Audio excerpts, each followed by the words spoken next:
Hi guys, so good afternoon, welcome back to my magical world. I am Frostbite and hello guys.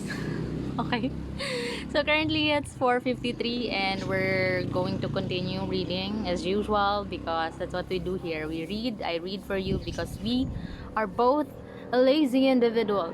You know guys, because we don't have the time to read. I'm sure you don't have the time to read, and that's why I'm here. I'm here for you guys. Okay, so it's a bit loud here, and focus. You need to stay focused. Focus on me, guys. Okay? Wait lang. Wait lang. So yan. Okay, let's start. Our topic for today is you can't stop a pig from wallowing in the mud. Says Yorba. So my friend Neil Eskelin tells a story about a man who died and met Saint Peter at the pearly gates. Realizing that the apostle was wise and knowledgeable, he said, "Saint Peter, I have been interested in military history for many years. Tell me who was the greatest general of all time." Saint Peter quickly, respond, quickly responded, "Oh, that's a simple question." He pointed. "It's the man right over there." The man said, "You must be mistaken. I knew that man on earth. He was just a common laborer." "That's right, my friend," replied Saint Peter. Wait lang guys because it's a bit loud here. It's so annoying. But bear with me. Okay. "So that's right, my friend," replied Saint Peter. "But he would have been the greatest general of all time if he had been a general. You were created with natural abilities and an internal compass that guides you toward a particular focus for your life.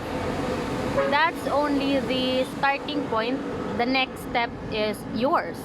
You have an obligation to expand that potential to its ultimate destiny." Michelangelo said, "It is only well with me when I have a chisel in my hand.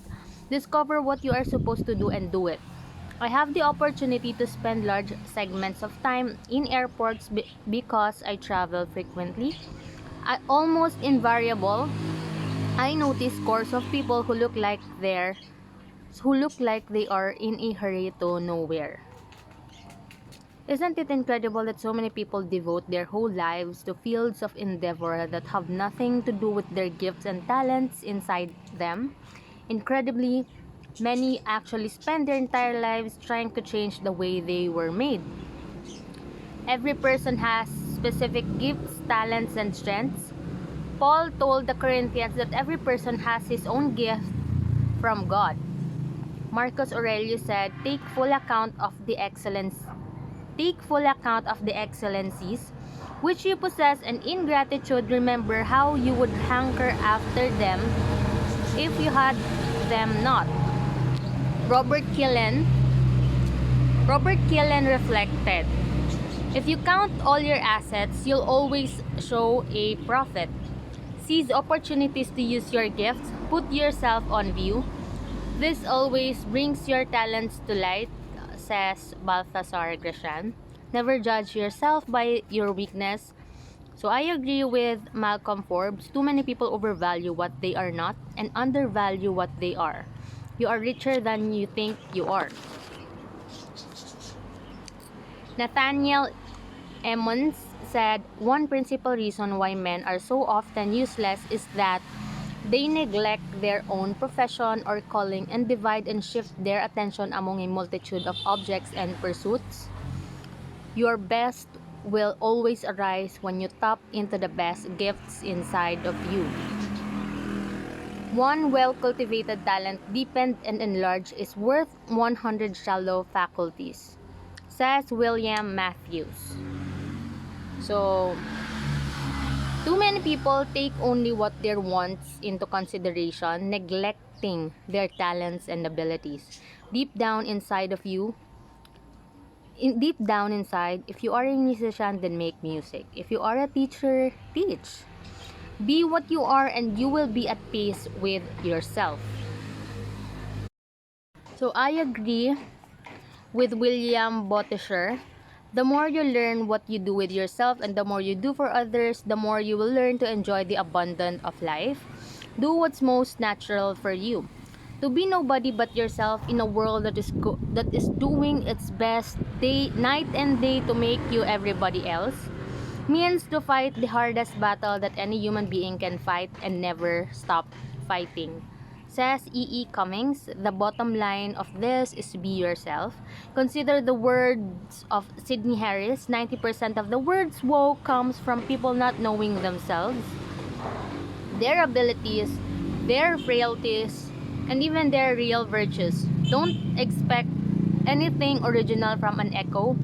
So Alfred de Musset said,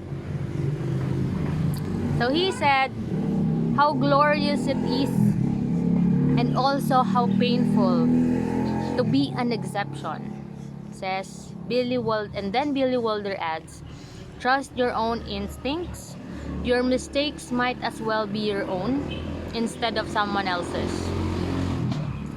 So Abraham Lincoln said it best, whatever you are, be a good one.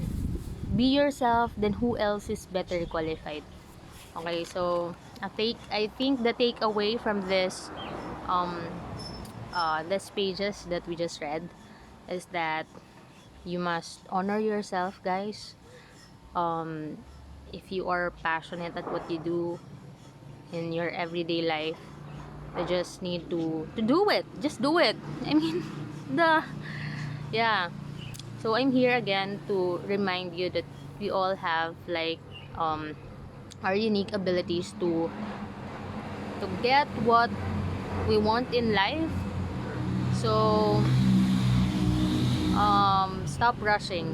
I think you have to really be in tune with yourself, with your own gifts, and what do you call this, hone your craft. Okay, so that's it, guys. Thank you guys for listening. So it's already 5 p.m. here and the weather is amazing. I like the weather today, and also I hope you are eating on eating on time. That's kind of impossible nowadays, but I hope you are eating 3 times a day, you know, and stay hydrated, guys. So thank you guys for listening, and thank you for helping me make this world a better place for all of us and for the future generation. I will see you again. Okay, so yeah, bye guys.